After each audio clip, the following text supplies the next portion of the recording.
Hello students, today we will see Chapter 3 Glimpses of the Past from Class 8th Honey Dew book.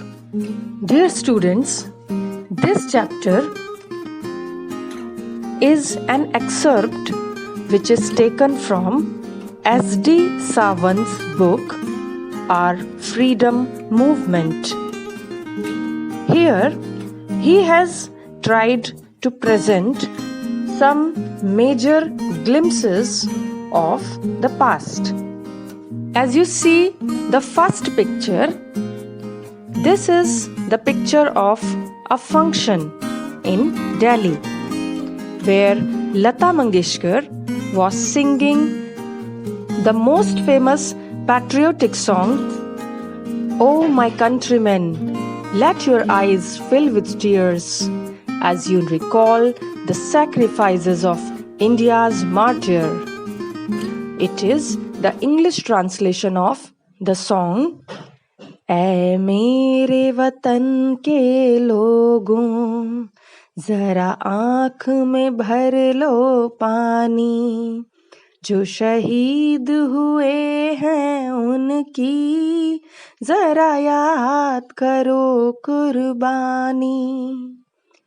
So this song was sung by Lata Mangeshkar at a function in Delhi, where you watch that the first Prime Minister, Pandit Jawaharlal Nehru, second Prime Minister, Lal Bahadur Shastri Ji, and the first and only female Prime Minister, Indira Gandhi, are also sitting. And in the second picture, you see that there are so many freedom fighters like Pandit Jawaharlal Nehru, Mahatma Gandhi, Subhash Chandra Bose, Lala Lajpat Rai, Bhagat Singh, etc. I am here giving you a work. You have to write the name of each freedom fighter near the images.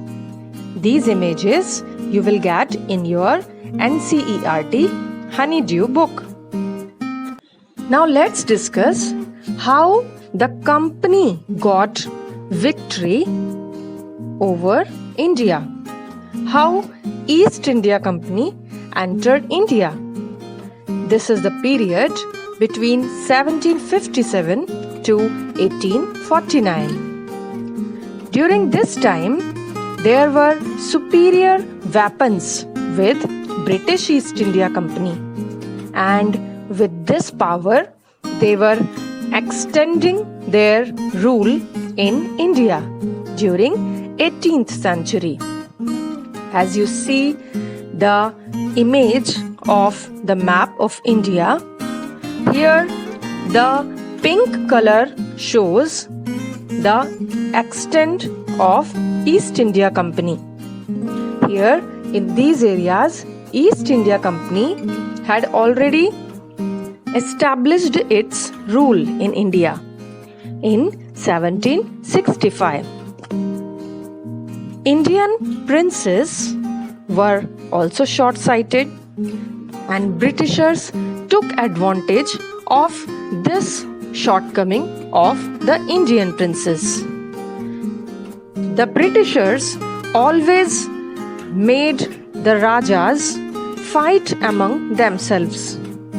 They always followed divide and rule policy. And in India, the major problem was this, that all the Rajas were fighting among one another. And the people had no peace due to such constant fights. Their Rajas only were fighting all the time. So the people of the kingdom were so tensed. They were having no peace. These rivalries, that means the competition or fights among the Rajas, helped East India Company, and it could easily subdue Indian princes one by one.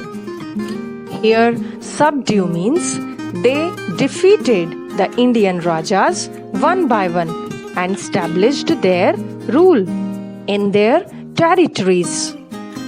During this time, a far-seeing ruler like brave Tipu Sultan of Mysore fought the British till he died fighting. He was so brave. He introduced a number of administrative innovations during his rule. New ideas he brought to fight against Britishers, including a new coinage system and calendar, and a new land revenue system, which initiated or started the growth of the Mysore silk industry. So he was so great, but he died fighting with the Britishers. In this way, after the death of Tipu Sultan, British East India Company became more successful in extending their rule, and due to this conquest or victory, the Indians were having different kinds of views. Some Indians were so happy that the British had got the rule over India, but some were so sad. One of the Indians said, "Thank God, there is peace in the country now. No more wars and no looting by thugs." One Indian said, "It is God who sent the British." And the other said, "Our destiny is linked with them." It means they thought that they were so lucky to have Britishers, because they were thinking Britishers will give them more benefits. On the other hand, some Indians were so sad. One of the Indians said, "The white man has killed or dethroned our kings." The other said, "Some kings were not good, but after all, they were of this land." It means they were very angry that Britishers had killed their Rajas. One Indian said, "Now we have become slaves of foreigners." Slaves means persons who are the legal property of another and are forced to obey them. So some of the Indians were happy and some were very sad. Now let's see how the British rule expanded. From 1765 to 1836, this was the peak time when Britishers extended their rule in the major part of India. You might have studied in social science that there were various religious leaders in our country who always preached some ideas like untouchability and child marriage. These preachers always taught others. They said, "Anyone who crosses the seas loses his religion." It means if anyone goes to other country, he or she will lose his religion. Actually, in olden times, this was the rule that people were not allowed to eat non-veg, and even they were not allowed to take the wine. And it was supposed that if anyone goes to other country, there they will get bad habits and they will start eating and drinking all these things. So they were not allowed to do all these things. They were not allowed to go to foreign countries. And during olden times, the condition of women was so miserable. These religious preachers, leaders, were thinking that women only was the cause of all the miseries and problems. Britishers became successful in getting rule over India because Indians had lost self-respect. The Britishers insulted and scorned them a lot, but they just served the Britishers all the time. They used to talk like this among themselves. The natives are unworthy of trust, incapable of honesty. It means they were not honest and one could not believe them or trust them.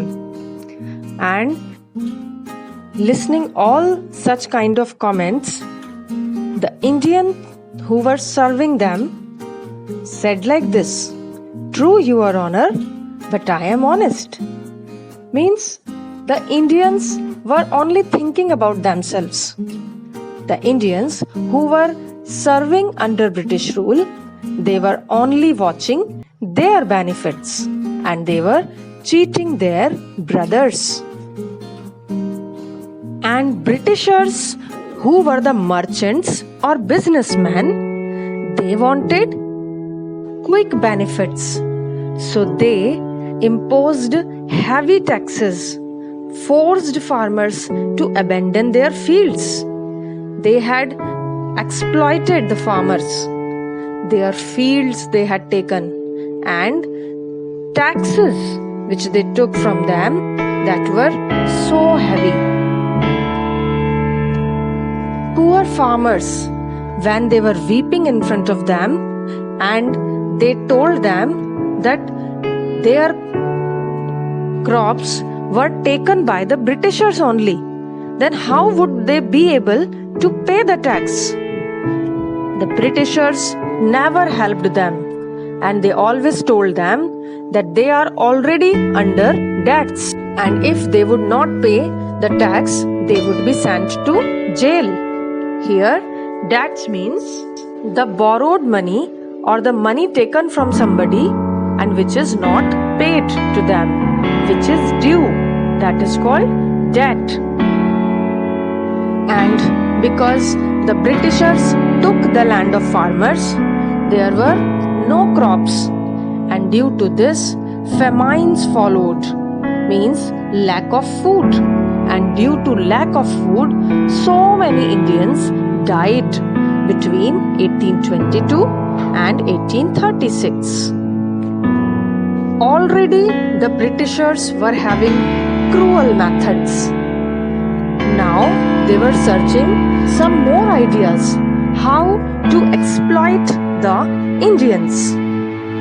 So they thought that the goods that were coming from England, they should not have any import duty when brought into India. It means when any goods are brought into our country from foreign country, they have to give some tax for it. So Britishers decided that the goods which will come from England, they will not give any tax or import duty to Indian government. Got it? So in this way, the East India Company's laws began to cripple Indian industries because they were only promoting the goods which were coming from England, and they were selling them in low price, due to which Indian industries got crippled, means paralyzed, or they were not able to do any progress. And the British policies gradually destroyed the expert artisans and their business also. Here, the artisans means craftsmen who are making things by hand. In this way, Britishers extended their rule in India. Now, in second part, we will discuss about Raja Ram Mohan Roy and how the Britishers oppressed the Indian policies. We will see how the Indians got dissatisfied by Britishers and who were the revolutionaries who fought for the freedom. We will see all these things in my next video. Thank you very much for watching the video.